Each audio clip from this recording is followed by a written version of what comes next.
Hi, and welcome back to another podcast with Mr. Hagan.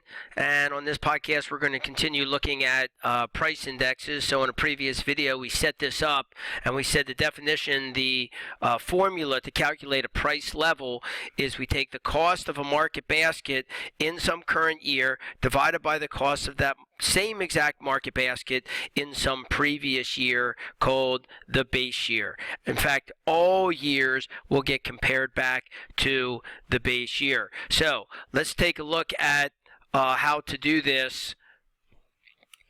Let's take a look at how to do some of the calculations for this. So here I have a list of years, and here I have the cost of some market basket. Now, I just made some numbers up. In the real world, we would go out. We would actually look at what's in the market basket. That would be all this stuff.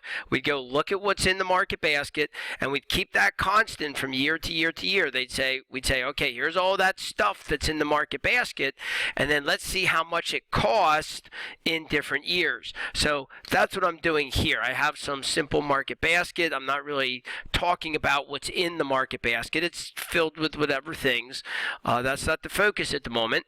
And then here are the costs of that market basket. So let's say the market basket costs $10 to buy whatever is in the market basket in year one.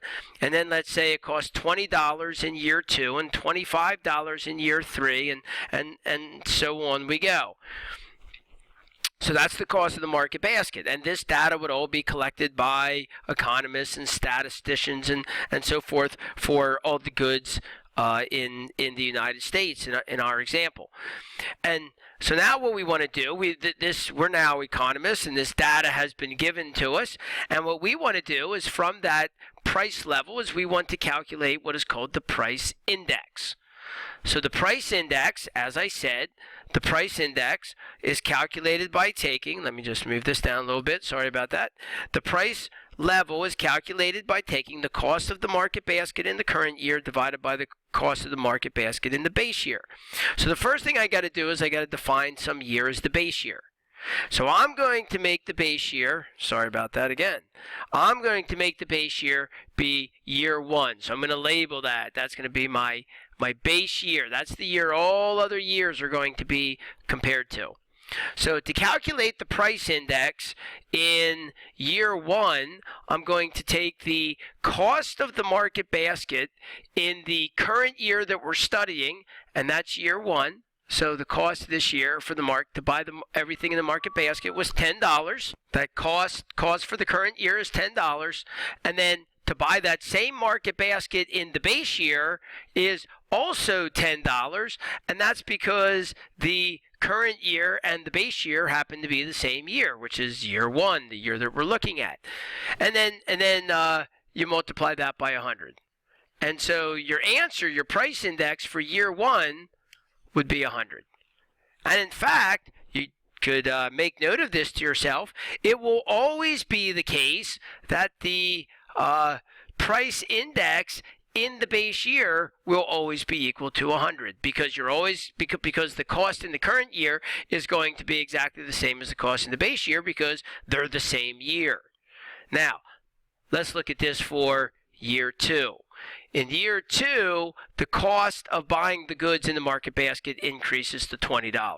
So how do I now calculate the price index? Okay, now I take the price index of the current year, which is $20, divide that by the cost of that same market basket in the base year, which was $10, and multiply it by 100. And so it would be 20 divided by 10, which is 2, multiplied by 100, your price index would be 200. Your price index would be 200 for that year. Then we go then we go look at year three. So year three would be the price index would be it'd be the cost of the current year, which is 25, divided by the cost of the market basket in the base year, and that would be 10. Multiply that by 100, and I would get a price index of 250. That'd be a price index of 250. Now, let's talk a little bit about what that price, before I go any further, let's talk about what that price index would mean. What is the meaning of that price index?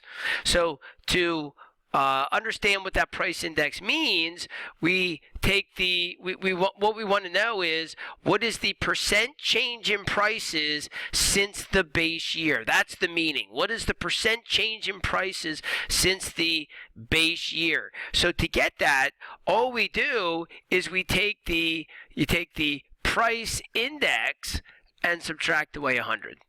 And that will give you the percent change in prices since the base year. So for year one is the base year, so we would take the price index as 100 minus 100, so the percent change in prices since the base year would be 0.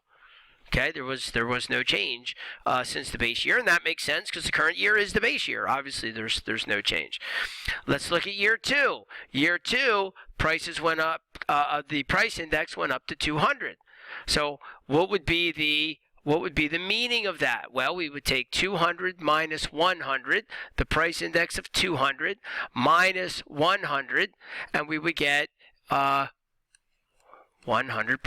That means the prices in year two are 100% higher than they were back in the base year.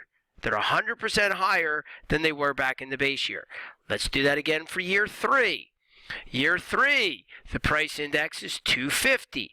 I take that 250, that's my price index for year three, and I take the 250 minus 100, so that would tell me the prices are 150% higher than they were back in the base year. It's 150% higher. Prices are 150% higher than they were back in the base year. That's what these numbers mean. So we calculate the price index, and then we state what the meaning of the price index is. Notice, this does not say prices were 150% higher than they were last year. Okay, that's a different concept that we'll talk about later. Prices are 150% higher than they were back in the base year. So what I'm going to encourage you to do is to hit pause and go through and do the rest of these calculations. Go through the rest of these and calculate the price index of each of them. And then see if you can state what it means. See if you can state what the percent change is as a result. And then hit play again, and I'll bring the answers up for you. So I'm going to hit pause, you hit pause, and I'll be back when you're finished, and we'll check how you did. Be right back. Okay, so let's see how you did on these. And so what I'm going to do is I'm just going to jump to the next page, and it's going to get rid of everything that I have here, and it's just going to put the answers here. And then there's one of them in particular that I'm going to want to talk about. So here are the answers that I got. Here are the price indexes each year. These are the ones that we had already done. Here are the additional price indexes. And then here's the meaning of them. Here's the percent change in prices since the base year. So let's just jump ahead to year 7. So you can check how you did on these. But let me jump ahead to year 7, because something weird happens here in year 7 that is a little bit different from all the other years. Okay, so let's take a look at it. How would I calculate the price index for year 7? Well, I would take the cost of the current year, which was $8, and I would divide that by the cost of the same market basket back in the base year, which we said was year 1, back in the base year, which was $10. So it'd be 8 divided by 10 multiplied by 100, and that gives me a price index of 80. And so the price index is now below 100. Okay, the price index is 80. And then how do we calculate what that means? Well, remember what it means is we take the price index minus 100. That's going to give us the meaning of the price index.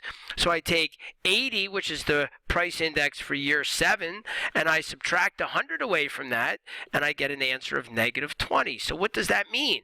That means prices in year 7, prices on average were 20% below where they were in the base year.